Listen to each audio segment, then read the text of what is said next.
Prova de Bala. Olá, sejam todos muito bem-vindos ao A Prova de Bala. Eu sou Carla Albuquerque, estou aqui hoje novamente junto com meu super parceiro, Thiago Pavinato. Boa noite, Carla. E hoje o tema é...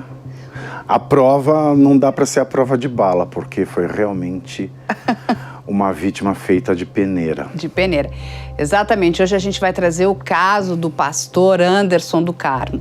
Na verdade, o caso da ex-deputada federal Flor de Lis, que foi condenada nesse último dia 13 de novembro a 50 anos e 28 dias de reclusão em regime fechado por ser a mandante do homicídio do seu marido, o então pastor Anderson do Carmo. Só que esse é um crime bastante complicado, porque ele envolve sexo, ele envolve poder, ele envolve influência, muita influência. Religião, dinheiro. Religião, dinheiro, poder, como a gente já havia falado aqui. E pasmem, a ex-deputada Flor de Lis contabiliza aí mais de 70 filhos.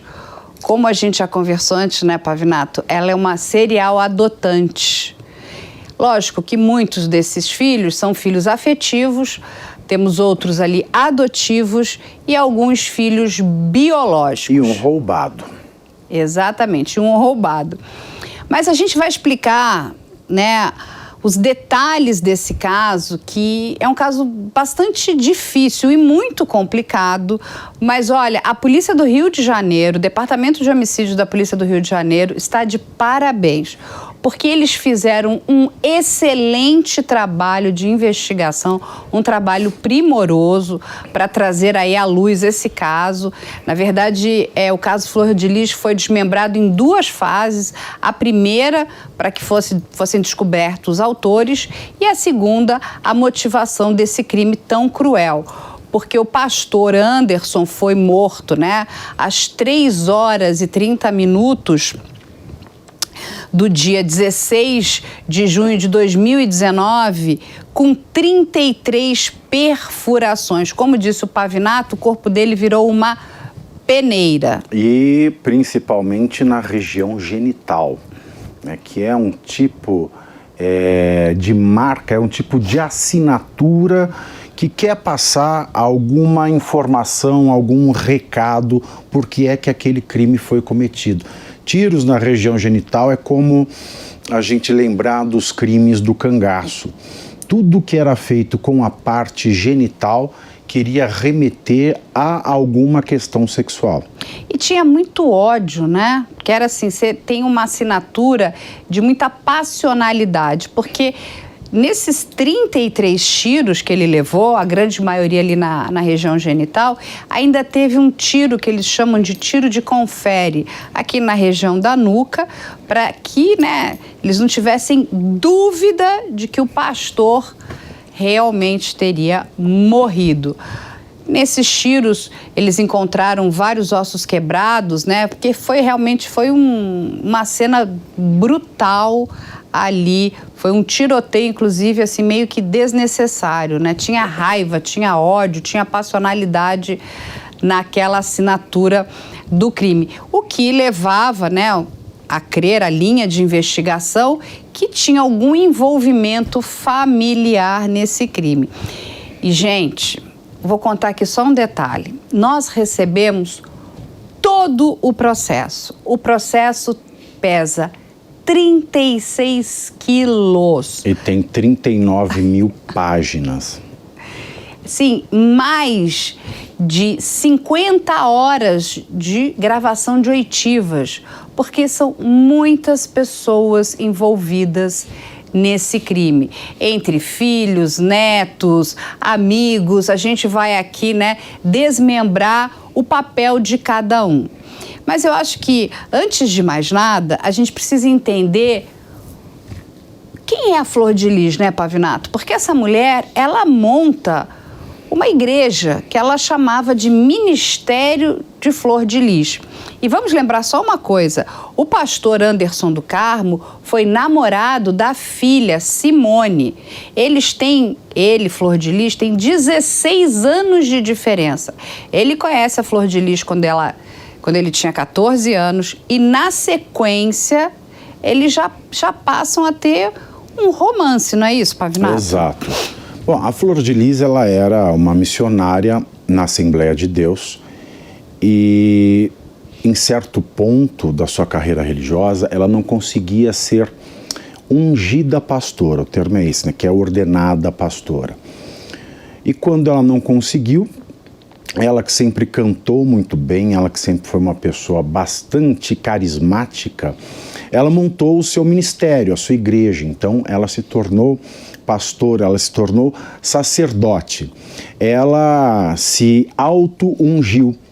E no Brasil, nós, por conta da nossa matriz de liberdade religiosa, que não exige nenhuma tradicionalidade ou não exige que nenhuma forma de formação de líderes religiosos seja exigida para que alguém exerça o sacerdócio, e eu acho isso muito acertado. Então, as pessoas elas podem fundar as suas igrejas, elas podem se dar títulos de bispo, de pastor, de padre, dentro da igreja que você cria, e você é livre para criar o CNPJ de uma igreja e regulamentar a sua igreja, você pode. Então ela, como ela não conseguia ser ungida na Assembleia de Deus, ela cria o Ministério Flor de Lis, que é a religião que ela fundou.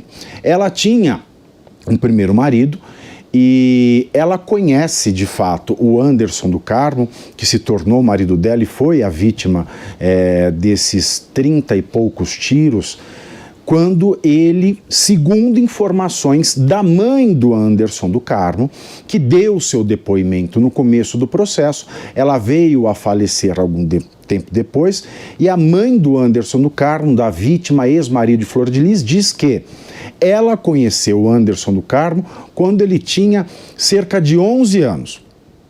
E que, quando ele tinha 14 e tinha um relacionamento, um namoro com a filha Simone, que é uma das rés, foi uma das rés nesse processo, que foi julgado agora nesse mês de novembro, ela toma o namorado da filha e passa a ter um relacionamento com ele, deixa o marido, passa a se relacionar com ele, casam, ela já tinha filhos do primeiro casamento, tem filhos com ele, adota tantos outros, muito poucos de maneira legal, a grande maioria na forma da chamada adoção à brasileira.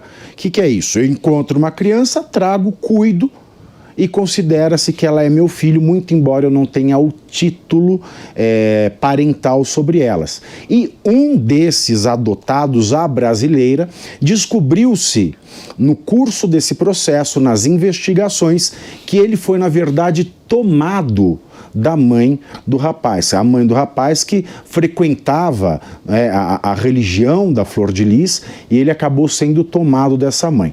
Mas essa história toda, o que se via era que uma mulher que se tornou pastora no Rio, tinha uma voz fenomenal, ela de fato canta muito bem, ela se tornou uma estrela da música gospel, ela era líder de uma religião e ela era conhecida como uma mãe de crianças, de jovens abandonados, muitos deles resgatando de vícios, muitos deles dando oportunidade de vida. Então ela passou a ser vista como uma espécie de santa, tanto que a Globo Filmes chegou a fazer uma obra cinematográfica, uma hagiografia. A hagiografia, para quem não sabe, é um termo que se usa para a biografia de um santo.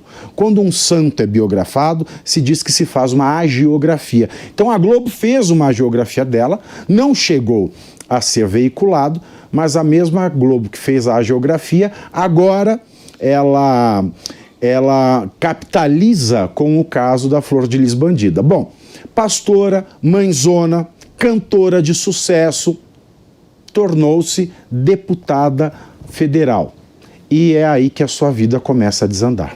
Mas o que acontece, só aqui complementando a informação do Pavinato, esse filho da Flor de Lis, que é o Daniel, que ele acreditava ser filho biológico da Flor de Lis com o pastor Anderson, só vai descobrir que não é nenhuma coisa e tão pouco adotado durante o percurso do processo.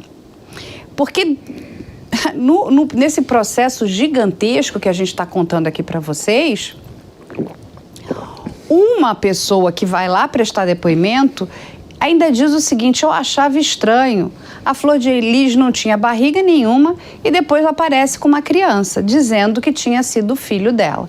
Então esse é o filho que o Pavinato explicou que foi tomado de uma outra pessoa. Agora, tem um outro depoimento que também está no processo, que é muito interessante aqui, até para a gente comentar, que é do Fábio Lopes. Ele é um ex-integrante e chama o Ministério de Flor de Lis como seita, com rituais tenebrosos, com práticas sexuais entre seus membros. Ou seja, as pessoas praticavam sexo, é isso? Durante Exato.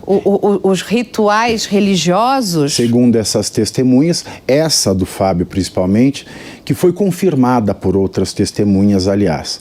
Esse processo, ele trouxe muita coisa à tona. Ele mostrou que ela cometeu o crime, mostrou também que a vítima não era a flor que se cheirasse, mas nada justifica um assassinato. E, além disso, jogou por terra a santidade desse ministério e mostrou tantos outros crimes que eram praticados.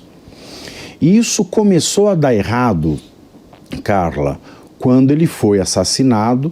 E a própria Flor de Lis, ela corrobora a versão de que foi um latrocínio. Ninguém dá mais de 30 tiros num latrocínio, ainda mais quando não é levado nada da vítima. Ainda mais quando isso acontece dentro da casa da pessoa, nada é levado nem da casa nem da vítima, e ele recebe tantos tiros, especialmente na parte genital.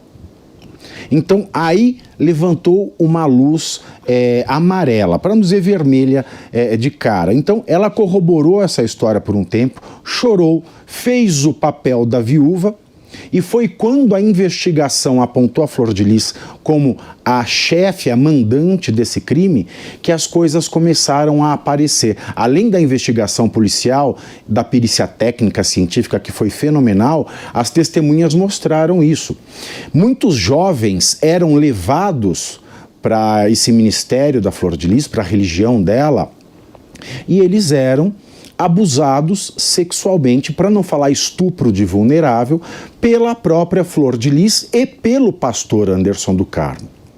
Eles sentiam atração pelas pessoas mais bonitas que entravam ali, e essas pessoas, num ritual que mistura de maneira totalmente indevida misticismo com cristianismo, com religiões africanas, as pessoas se purificavam, vestiam branco, faziam banhos rituais, e no final, que é uma coisa à la João de Deus, essa pessoa seria purificada fazendo sexo com a Flor de Lis.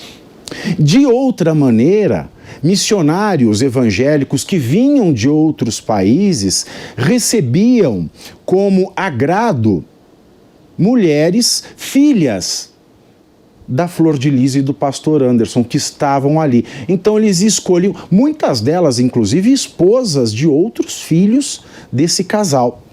Então havia esse intercâmbio sexual, que pode sim ser chamado de estupro de vulnerável, porque as pessoas, dentro de uma condição de seita, elas estão em situação de vulnerabilidade psíquica.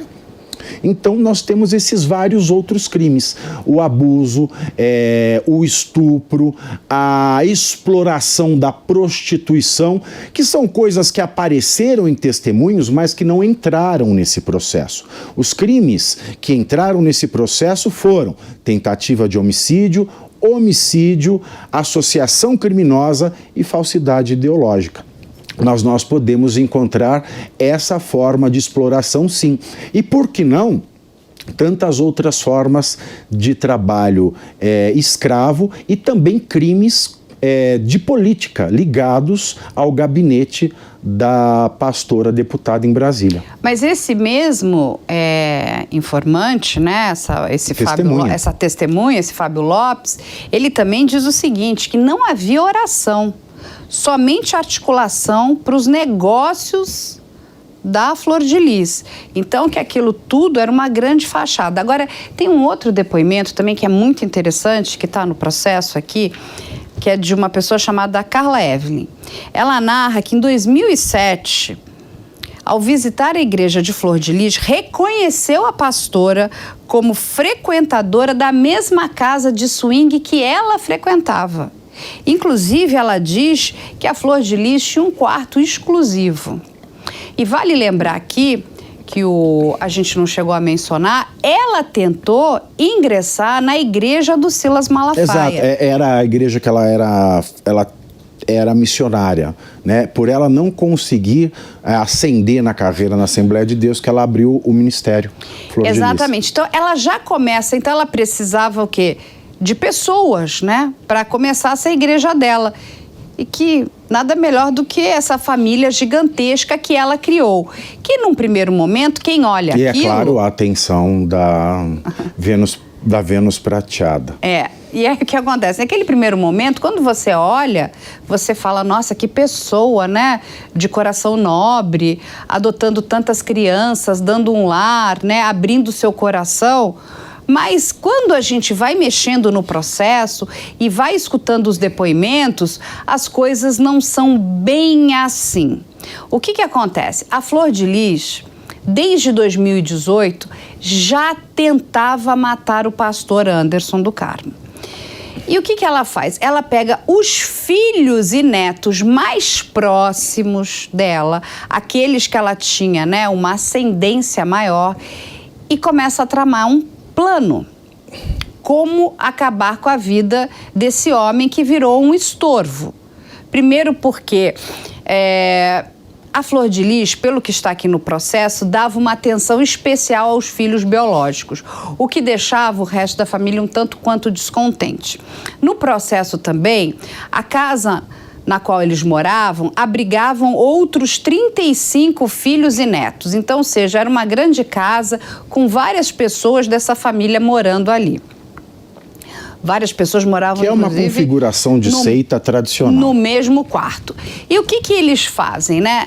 Naquele primeiro momento, como é que eles pensam em matar o pastor? Porque, assim, a Flor de Lis não podia ser uma mulher separada, isso não pegaria bem para a igreja, não pegaria bem, né, para aquele culto que ela pregava. Então, aliás, uma das mensagens que está na perícia técnica é uma mensagem do WhatsApp da Flor de Lis, e ela diz, né, essa solução, né, a morte, é preferível porque ser divorciada não é bom aos olhos de Deus. Exatamente. E aí ela pega a Marzi e convence a Marzi a procurar uma maneira, né, de envenenar o pastor. Isso também está no processo, porque a polícia fez a degravação, né, dos materiais, telefones, computadores. E a Marzi fez a seguinte pesquisa, gente. Pesquisa para veneno. Para matar pessoa que seja letal e fácil de comprar. E eles começaram a ministrar pequenas doses de arsênico na comida e na bebida do pastor. Tanto que as pessoas, quando iam na casa, eles já avisavam, não bebe da água, porque essa água pode estar, inclusive, envenenada. Uma secretária um dia tomou Yakult batizado, passou mal. Temos vários registros médicos de entrada hospitalar com sintomas de envenenamento do pastor Anderson do Carmo. No Niterói Dor. No Niterói Dor, exatamente. Isso foi uma constante, tanto que neste processo ela também foi julgada e condenada por tentativa de homicídio duplamente qualificado e triplamente agravado. Duplamente qualificado por quê? Porque o motivo era torpe, porque o uso de veneno também qualifica, e triplamente agravado porque ela tinha a relação conjugal com a vítima, porque ela arregimentou os seus filhos, os seus adotivos, não adotivos, socioafetivos, para trabalhar nisso, e porque ela também fez o emprego do veneno.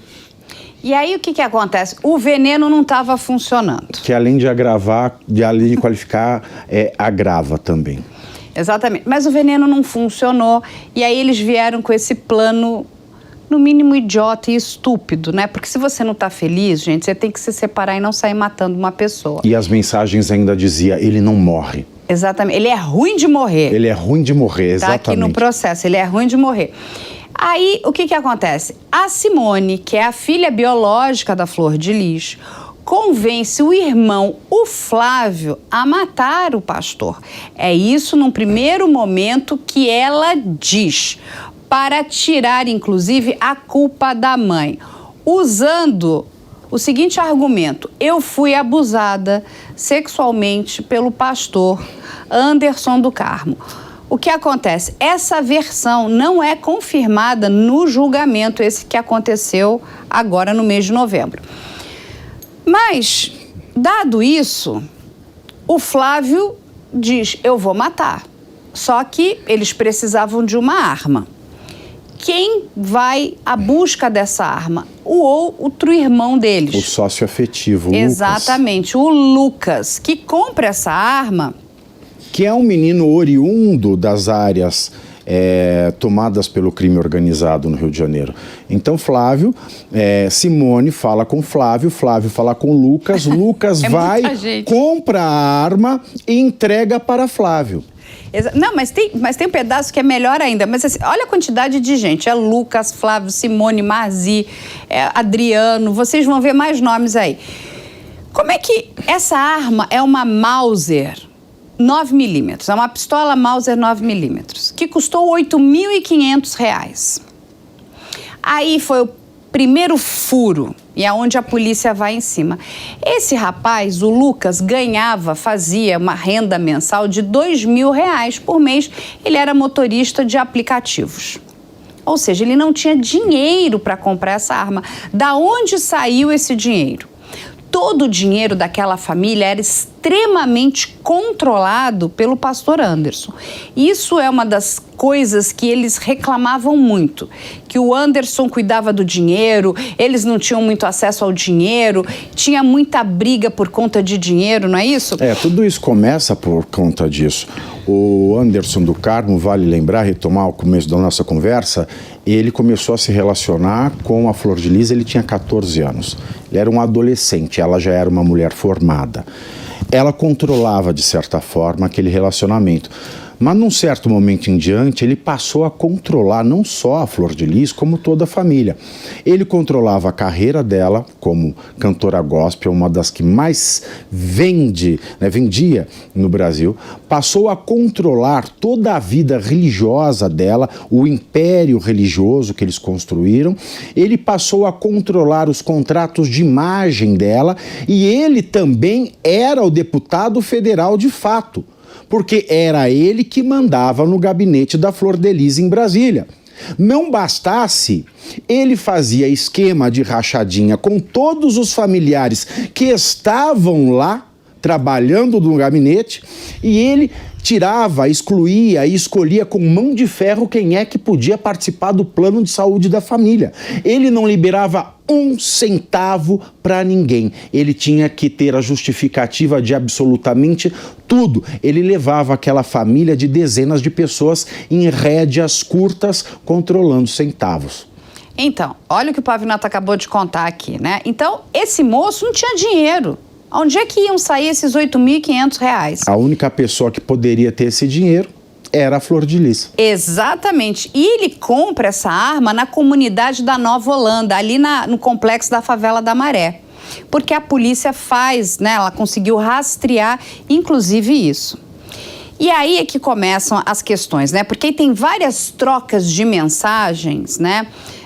Para vocês terem uma ideia, são mais de 200 páginas de degravação de mensagens telefônicas. de conversas, desde aplicativos como WhatsApp, até trocas de outras mensagens de áudio, mas são muitas mensagens aonde coloca a Flor de Lis no comando de toda a operação. Aliás, mensagens que saem do próprio telefone dela. A defesa chegou a alegar, mas todo mundo usava o telefone da Flor de Lis. Mas todo mundo tinha telefone. Para que iam usar o telefone da mãe para incriminar a mãe? Exatamente. Inclusive, numa troca de mensagens com a Andréia, que é a esposa do Siqueira, que a gente já vai contar para vocês exatamente quem são essas duas pessoas, a Andréia fala: Flor, não esquece de apagar as mensagens. Porque não é burra nem nada. Falou, olha, você pode estar sendo, inclusive, né, grampeada. Então, ela sabia, sim, né, que o telefone dela não era um telefone qualquer. Essa conversa de que qualquer filho mexe no seu telefone, não é bem assim. Ainda mais porque eu vou usar o telefone da minha mãe para ficar cometendo crimes. Agora, vale lembrar o seguinte, por que é que a Simone também aceita encabeçar a história de ser mandante?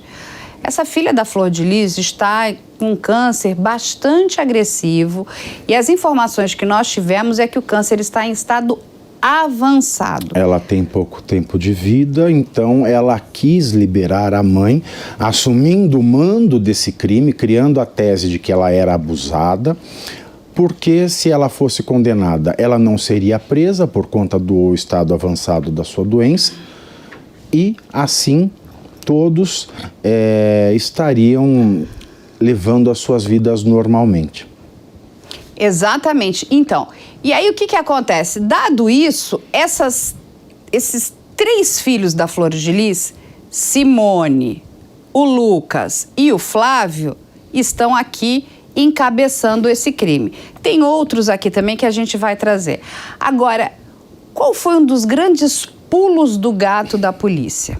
A polícia contou com um informante que também é filho adotivo da Flor de Lis, que é o Wagner, que é conhecido como Misael. Esse filho veio e colocou toda a verdade nua e crua.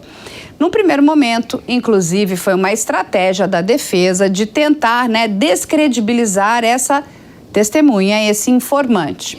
Inclusive porque ele é, vereador ali daquela região de São Gonçalo, ele estava tentando a reeleição também. Veja a quantidade de influência política que envolve, esse crime. O que eles alegam é que esse filho, por estar descontente, com as posições políticas aqui da mãe, estaria se colocando contra ela. A verdade que veio ali mais para frente com as investigações não foi bem essa, É que ele realmente se colocou ali ao lado das investigações e da polícia e esclareceu várias coisas, não foi isso? As investigações confirmaram as informações de Wagner, que era conhecido como Misael. Porque vale lembrar que nós temos 2 processos do caso, Pastor Anderson do Carmo. O primeiro processo foram julgados Lucas, que era o filho socioafetivo, o pobre rapaz de comunidade que vivia naquela casa da seita da Flor de Lis, que foi comprar a arma para o seu irmão, entre aspas, filho biológico de Flor de Lis, que efetuou os disparos contra Anderson do Carmo. Os 2 foram condenados pelo assassinato do pastor. E é a partir dessas informações do Wagner / Misael que o caso começa a ser revisto e a Flor de Lis, ela toma o lugar de mandante desse crime, com Flávio, filho biológico, e Lucas, o filho socioafetivo, já presos.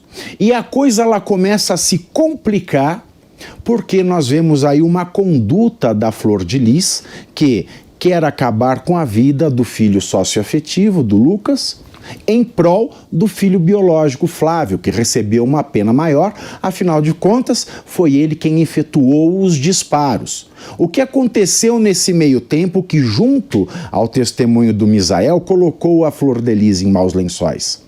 Ela querendo livrar o filho Flávio e se vingar do filho Wagner / Misael, ela se aproveita de um colega de cela de Flávio e de Lucas, que é o Siqueira, que é um ex-policial que estava lá preso com eles, condenado por uma chacina, e que através da mulher dele, que estava solta, que era amiga de um dos filhos de Flor de Lis, e que foi intermediada através de Flor de Lis por outra filha, fizeram ali um pacto de que o Lucas ele faria uma outra confissão, uma nova confissão, que ele assumiria tudo, atribuindo a responsabilidade ao Wagner Misael e tentaria tirar toda a culpa de Flávio. Só que nessa triangulação, algo sai do controle. E a conversa da falsidade, do texto pronto, da mentira que eles queriam que o filho socioafetivo, Lucas, contasse para incriminar o Wagner e livrar a cara do Flávio, foi descoberta através da perícia técnica. E ela usou esse documento, essa confissão falsa, incriminatória de Misael e que queria livrar a cara de Flávio. Ela usou esse documento falso e porque era uma confissão de uma pessoa presa, era um documento público e quando ele é falso se fala em crime de falsidade ideológica. Ela usou esse documento para tentar ser inocentada no processo em que ela foi condenada. E isso escancarou ainda mais a questão da culpa e enfraqueceu a defesa de Flor de Lis. Tanto a mulher do Siqueira, que estava presa com ele, passaram a ser réus, e 2 outros filhos que fizeram a intermediação com a mulher de Siqueira.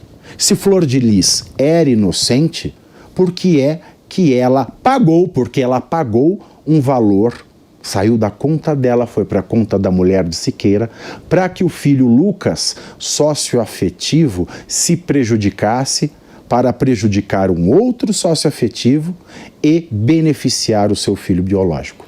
Exatamente isso que o Pavinato explicou. Isso foi um outro grande trunfo do Ministério Público, da promotoria, né? Inclusive, tanto Andréia quanto Siqueira já foram condenados. A gente vai passar aqui a pena depois para vocês. O que a Andréia, naquele primeiro momento, alegava? Que esse dinheiro que a Flor de Lis tinha depositado na conta dela era para que ela levasse suprimentos como lençóis, algumas peças de roupas lá para os filhos dela. Ela, como uma boa samaritana, ela tinha essa prática. Ela pegava o dinheiro, né, de algumas famílias para comprar vamos dizer, esses itens que eram permitidos serem levados para o presídio. Só que, mais na frente, a polícia consegue fazer um bom levantamento e isso, de novo, cai por terra. Nós aqui escutamos, né, as oitivas, né? Esse próprio Siqueira, que é esse ex-policial militar, ele já havia sido condenado por uma chacina na Baixada. E ele se mostra ali todo, né, amigo, querendo ajudar os filhos de Flor de Lis. Ele até fala num dos depoimentos que o Lucas era um rapaz mais reticente, mais fechado e que ele só estava ali ajudando, né, também como um bom samaritano. Na verdade, ele estava convencendo, como o Pavinato aqui falou, que esse rapaz escrevesse de próprio punho uma outra confissão. Flor, meu esposo está fazendo a defesa do Lucas lá, tudo certinho para poder entregar para o advogado segunda-feira. Ele quer saber quantos filhos vão participar da reconstituição, quantos filhos ficaram contra você que foi pro lado do Misael. Flor, olha só, presta atenção, eu sei que você tá mal, mas agora é reta final pra gente tirar você disso. E a gente quer fazer de uma forma que não coloque a sua filha, que não coloque a sua neta, direta e que retire o Flávio de lá. Então vamos focar nessa defesa, vamos focar, vai lembrando de tudo para bater certinho com o que está em aberto na DH. A DH fez essa palhaçada toda, mas ela ainda não chegou na conclusão da motivação, não chegou na conclusão de por que 30 tiros, e o Lucas tem a verdade disso. Então, a versão do Lucas vai ser mais convincente do que da DH para o Ministério Público. Nunca vi meu marido tão otimista. A ligação estava muito ruim. E ele, olha, fala lá pra amiga lá que tá tudo resolvido. Tem coisas que ela nem imagina. Mas que ela vai limpar o nome dela de uma vez por todas. Nossa, Deus é muito bom, Flor. Esse repórter aí tá super a favor. Tá super detonando o Misael. Aí, se for necessário, eu vou até o advogado para poder conversar com eles e saber o que eu vou levar para eles lá, porque o advogado fala com eles pelo interfone, não é seguro aquele interfone. Você tem que aparecer bonita, você não pode se abater, entendeu? Você tem que sempre aparecer bonita. Então, Flor, eu só vou saber amanhã, porque meu marido não pode falar por causa da maleta. Se o Cispen pega essa conversa, aí vai todo mundo parar no jornal. Não tem como, entendeu? Meu marido foi falando por código. Aproveitou o ódio que o menino tinha, porque foi muito maltratado. Tem coisa por trás que vocês nem imaginam, nem a imprensa citou isso ainda. Tem muita sujeira. E aí, conforme vocês puderam escutar, esses áudios são muito ricos. Não há dúvida da implicação da Andréia e do Siqueira nessa grande armação, não é isso? Número 1, novamente, para livrar a cara da Flor de Lis e do Flávio. E aí o problema ficaria com esse Misael e com esse filho que Lucas. já estava preso. E também mostra como o filho socioafetivo, essas crianças que eles arregimentavam, elas chamavam de mãe, nada mais era do que para servir, né, para serem serviçais da família, vamos dizer assim, real da Flor de Lis. E também tem outros aspectos. A Flor de Lis, por quê? Por tanto tempo, ela sustentou o latrocínio. Por quê? Ela disse que ela estava num lugar e depois as torres de celular mostravam que ela estava em outra. Porque a Flor de Lis, ela não foi honesta desde o começo da investigação. Com medo, porque ela era uma pessoa pública. Algum envolvimento ela sempre teve. E as mensagens que saíram do próprio telefone dela e que foram recebidas e ouvidas no próprio telefone dela, não deixam margem de dúvida para isso. Eu fiquei com receio, Carla, porque por se tratar de um júri popular, onde nós temos jurados que são leigos e que poderiam não se ater a essas questões probatórias da investigação criminal muito bem feita, eles poderiam ser convencidos por uma argumentação jurídica do advogado de defesa, por isso era tão difícil fazer uma previsão. Mas, felizmente, as provas que foram robustas, o trabalho de investigação criminal que foi impecável, ele foi, de fato, prestigiado pelo júri nessa segunda semana de novembro. Não, mas assim, eu acho que não há dúvidas quanto à implicação. A gente entende, né, que todas as pessoas têm o direito à defesa, ao amplo contraditório, para que não chegue lá na frente e, enfim, todo esse grande julgamento, esse júri seja anulado. Exato. Mas, assim, é tanta prova. É muita prova. E é tão robusto esse processo, tá tão bem feito. Toda a fase de investigação que foi feita, conduzida pela Polícia de Homicídios do Rio de Janeiro, e todo o trabalho da juíza, né, que também foi bastante imparcial, foi bastante cautelosa. Essa juíza fez várias oitivas. Ou seja, assim, nós que escutamos absolutamente tudo, nós chegamos no final e falamos, bom, não tem dúvida, a participação dela é bastante contundente. Assim, era impossível aqueles filhos terem feito tudo aquilo sozinhos. E aí, eu quero ler um trechinho aqui que é muito bom do aqui do processo, que é em relação ao que o Pavinato falou, que é da Simone dos Santos, que é a filha biológica da Flor de Lis. Ela confessou sua participação no envenenamento para Luan. E ela fala o seguinte: mas o bicho é ruim de morrer. Marzi aponta sua participação durante a confissão. A Luana: foi Simone quem disse no gabinete que agora a gente não precisa mais dele. Olha como toda a família já vinha sendo manipulada para, caminhar nesse rumo de vamos acabar com a vida do pastor. E aí tem uma outra que também é muito boa, que é do André Luiz Oliveira, que foi flagrado em conversa com Flor de Lis, aceitando a participar do plano de envenenamento. Naquele episódio sobre fazer a vítima comer um frango, arroz fresquinho. Além das palavras de ódio indicativas, foi André quem entregou os 2.000 ao pistoleiro contratado por Rayane. Ainda teve um outro pistoleiro. Ou seja, essa família já vinha planejando a morte desse pastor Anderson, não era daquele momento, já era de muito tempo.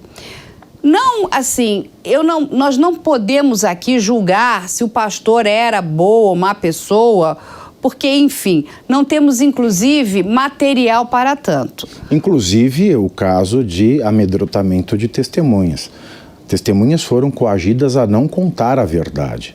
E isso está no processo. E é por isso que muitos deles já estão presos preventivamente desde antes do júri. Agora, tem uma informação que é importante, que as pessoas perguntam, todo o tempo, por que ela não foi presa imediatamente junto com os outros? Porque, gente, ela tem imunidade, ela tinha, na verdade, imunidade parlamentar. E para que ela fosse presa, ela precisava perder essa imunidade parlamentar. A questão é, quando você é um deputado, um senador, para que você seja preso, você pode ser preso, você pode ser julgado por crime comum, porque isso não tem nada a ver com a atividade parlamentar. Eu matar meu marido não tem nada a ver com a questão da minha imunidade parlamentar. O que ocorre é que, como justiça e legislativo são poderes da República equivalentes mais autônomos, precisa haver a autorização da casa na qual ela é um membro eleito para que ela cumpra a sua pena. Então ela pode ser processada, ela pode ser julgada, mas para que ela seja presa, recolhida dentro do sistema carcerário, é preciso que a casa, no caso dela a Câmara dos Deputados, aprove a sua prisão, e isso acabou acontecendo. E aí a gente vai aqui ler para vocês, e o Pavinato vai explicando um pouquinho como é que foi cada sentença, Então a gente já falou aqui da Flor de Lis, que foi condenada a 50 anos e 28 dias de reclusão no regime fechado por ser mandante do homicídio qualificado do seu marido Anderson do Carmo. Ela foi condenada... Ela foi considerada a cabeça, ela que teve a ideia e cooptou as pessoas da família para realizarem esse crime. Então, ela foi mandante de um homicídio qualificado e agravado. Ou seja, ela teve a maior pena, porque ela pegou, o mando. Vale lembrar um outro caso bastante interessante também, Pavinato, que é o do goleiro Bruno, que também pegou a maior pena por ser considerado o mandante e não o autor do crime, correto? A questão você tem as penas base, quando o crime é qualificado, a pena ela sobe, você pode pegar a maior pena dentro de um tipo penal qualificado e ela ainda pode subir por conta da agravante, e ser o mandante é um agravante, ou seja, você tem o máximo da pena lá no tipo penal, aí se você é o mandante, ele ainda se agrava, você tem aí uma fração que aumenta. E aí vamos aí a Simone Rodrigues, que é a filha biológica da Flor de Lis. Ela foi condenada a 31 anos, 4 meses e 20 dias de reclusão em regime fechado por homicídio triplamente qualificado, tentativa de homicídio e associação criminosa armada. Ela chegou a afirmar, como a gente já disse aqui, em depoimento, ter sido a mandante do crime ao revelar os abusos sexuais ao seu irmão Flávio. Como ela é uma ré, e o ré não tem obrigação de falar a verdade no processo brasileiro, isso não importa. Mas ela foi condenada também, como a Flor de Lis, pelo homicídio. É um homicídio triplamente qualificado porque, primeiro, foi por motivo torpe. Eu matei o meu padrasto porque ele não liberava dinheiro. Torpe. Por meio cruel, mais de 30 tiros é um meio cruel, e de maneira que dificultou a defesa da vítima. Bom, que vítima tem defesa estando de cueca e alguém descarregando uma pistola em você? É difícil. 9 milímetros. E o agravante de fazer parte da mesma família, né? Ele, como padrasto, fazia parte da família. E a tentativa de homicídio, ela é duplamente qualificada porque ela foi por meio de veneno e pelo mesmo motivo torpe. Então, mas ela, no julgamento, durante o julgamento, ela nega essa versão dos abusos. Então, ela não trouxe isso. Ela colocou essa versão durante as oitivas, mas ela negou no julgamento. Aí vamos aí para o Flávio dos Santos, que é um dos filhos biológicos. Ele já havia sido condenado, né?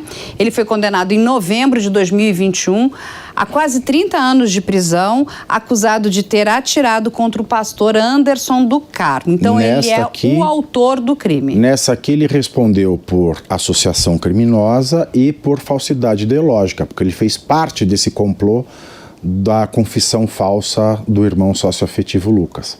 Tá.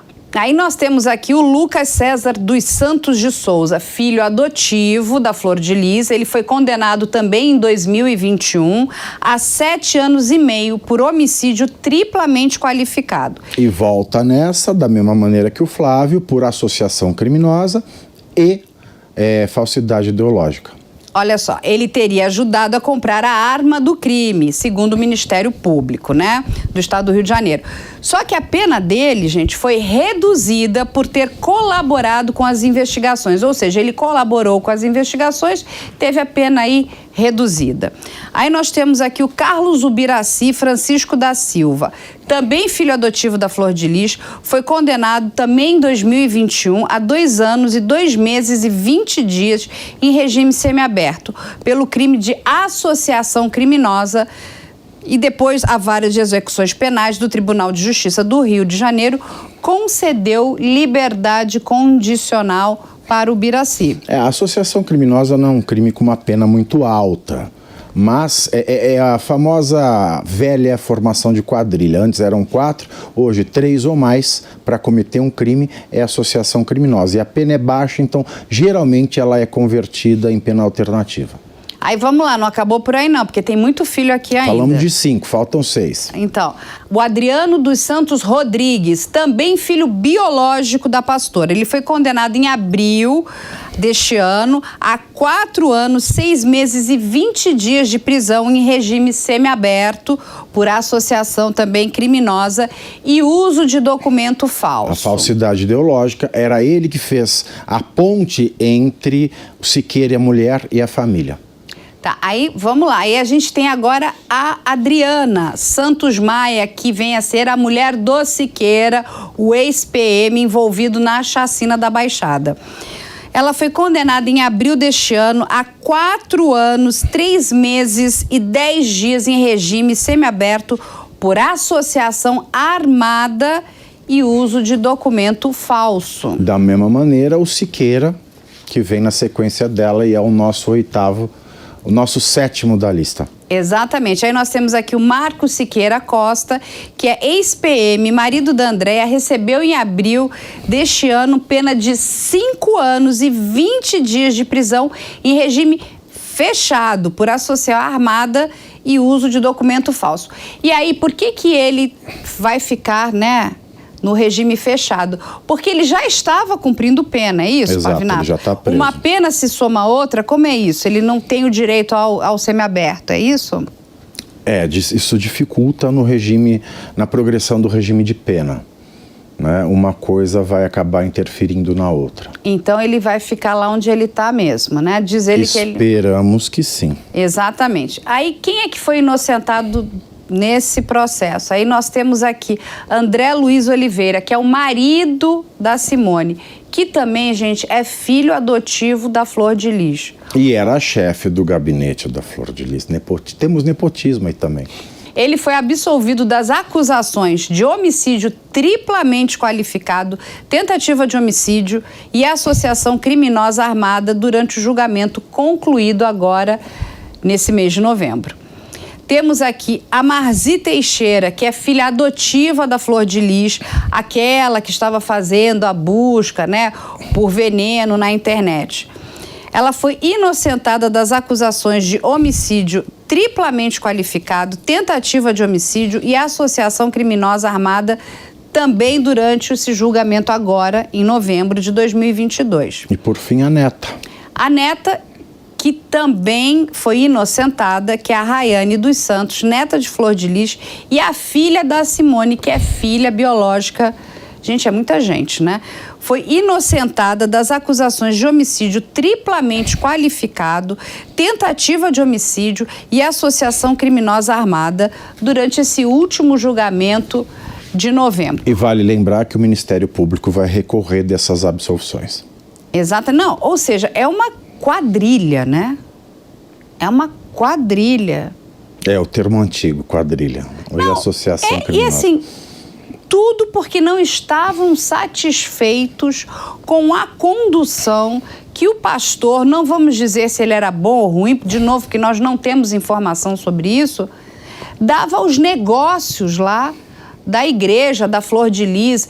Assim, Pavinato, eu te pergunto, não era mais fácil ter se separado desse homem? Pois é. Você vê pela hipocrisia daquela fala da própria Flor de Lis. Divorciar não é bem visto aos olhos de Deus. E isso? E agora? Bem visto aos olhos de Deus? Agora estão todos presos, suas vidas encerradas, porque olha a confusão. Ela tinha uma imagem, né? Ela vendia uma imagem de mulher santa, de mulher bem-aventurada, que quer fazer o bem. E isso é fazer o bem? Bem-aventurada eu não sei, mas bem-aventureira não resta dúvida. E assim, sabe o que me impressionou muito? Não sei se te impressionou, Pavinato, mas durante o julgamento, quando ela recebe a pena, ela diz o seguinte: eu não quero ficar presa. E começa a chorar, cai em prantos. Uma mulher que planeja tudo isso. Por que ela adotou essas pessoas todas? Para envolver essa gente toda nesse ritual aqui, meio que macabro. Porque, gente, tirar a vida de uma pessoa dessa forma... E não só, explorar brutal. as pessoas que ela adotava da maneira que ela explorava. Talvez nós nunca soubéssemos o tamanho das arbitrariedades, nós nunca soubéssemos o tamanho da disfarçatez, da desumanidade, o tamanho da diabolicidade desse pessoal que era louvado pela Vênus prateada até então. Exatamente, eles eram louvados, e olha só tudo que estava embaixo, né? Porque quando você tira, né, esse manto, gente, só tem coisas assim que são inacreditáveis. Quando a gente vai lendo o processo, vai escutando aquilo tudo, é muito terrível, é muito diabólico, porque tudo foi premeditado. Foi premeditado. Ela não pensou naquela família, ela não pensou no entorno daquela comunidade que acreditava nela, que acreditava que ela tinha alguma coisa meio que santificada, ou ela era meio até beatificada, né, por aquelas pessoas. Ela destruiu a vida de todo mundo, ela destruiu a vida dela. A defesa, com certeza, deve recorrer a essa sentença também, não só o Ministério Público, não é isso? É muito difícil, né? Se não existe nulidade num processo do júri, é muito difícil que uma defesa ela tenha sucesso. Primeiro porque Nós já falamos aqui bastante, as provas estão muito robustas, a investigação foi muito bem feita. Não há como se alegar a confusão do júri mediante as provas. As condenações, elas condizem com o material probatório realizado. O júri, ele não padece de nenhuma nulidade aparente. Agora, por outro lado, o Ministério Público ele tem bastante substrato para recorrer daquelas decisões que absolveram esses, como a neta dela, uma outra filha. Esse sim, o Ministério Público tem alguma chance de reverter a condenação. E aí, a não condenação, aliás. E aí, só para a gente encerrar aqui, quando a gente pensa aqui em 50 anos, né, de condenação para Flor de Lis, quanto tempo você acha que ela vai cumprir em regime fechado? Olha, pelo menos 25 anos. Ela está com 61. Nós estamos falando aí de 86? Porque é crime hediondo, é pelo menos 25 anos. Ou seja... Crime hediondo com resultado de morte, pelo menos 25 anos. E essa questão que muita gente levantou da filha biológica, a Simone, que está aí com câncer bastante agravado, né? A gente ouviu aqui também muitas pessoas dizerem o seguinte, que ela teria, inclusive, assumido a culpa, porque talvez ela não chegasse nem a ser presa. Isso seria uma possibilidade pela essa questão da saúde dela? A depender do tratamento que ela estivesse fazendo, se ela não pudesse receber o mesmo tratamento dentro do sistema carcerário, certamente ela seria posta em prisão domiciliar. Ah, então. Pode ter sido uma estratégia, inclusive. Bom, gente, hoje a gente trouxe aí um resumão do caso da Flor de Lis. Eu e o Pavinato, a gente já esperava a condenação dela, depois de tudo que a gente leu do processo, de tudo que a gente escutou. Eu não tenho dúvidas, né? Alguns casos até a gente fica com alguma dúvida, mas esse realmente... Olha, a polícia fez um senhor trabalho, né? A perícia fez um trabalho maravilhoso. Assim, realmente, esse é o trabalho que a gente espera em todas as investigações. A juíza também está de parabéns, a juíza Neares, ela fez um trabalho ali impecável. E é isso, eu acho que o caso Flor de Lis se encerra. Não tem, eu acho que mais nada ali para vir no futuro. Será? Nós estamos no Brasil, hein? Mas eu concordo com você, Pavinato, não tem nenhuma nulidade ali, não tem... O processo seguiu rigorosamente, né? Tudo que deveria seguir. Você encontrou algo errado ali? Não, mas eu vivo no Brasil. Olha, o Pavinato tá cético. Bom, gente, mas a gente vai continuar aguardando de todo jeito. Essa é a história, esse é o resumão do caso Flor de Lis para vocês. A gente encerra aqui o nosso A Prova de Bala. E a gente espera vocês na próxima semana com mais um caso quente, mais um tema quente.